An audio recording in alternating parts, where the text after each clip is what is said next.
So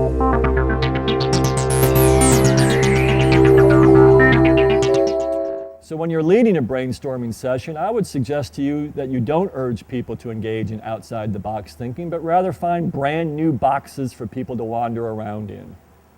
Look at other companies, for instance, within your industry, and bring your creative challenge into what you imagine their world is and where you imagine what they might do with the challenge that you face.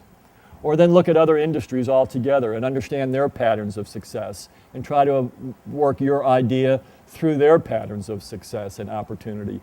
Bring your creative challenges into boxes and explore those boxes with your new creative challenge. There's also some practical tips about running brainstorming sessions I'd like to share with you.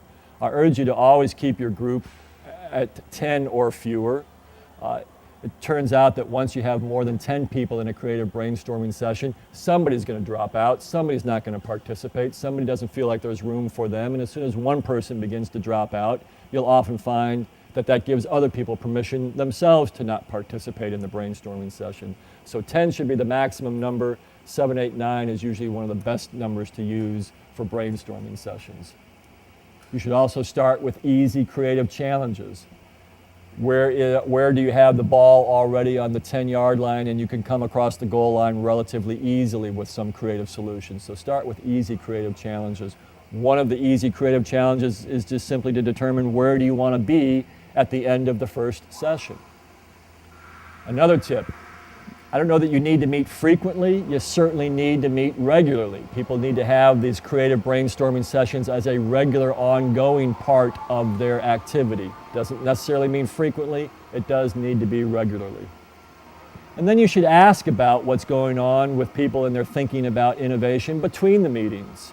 Let them know that this is important to you. Get a feel for how they're progressing with their thinking about the ideas and their processes of coming up with new ideas. So, good ideas do grow on trees because you're going to find wonderful ideas when you're out in nature engaged in pattern recognition. Be careful of outside-the-box thinking because when you tell somebody to go and get engaged in outside-the-box thinking, as often as not, you're just confusing and frustrating them.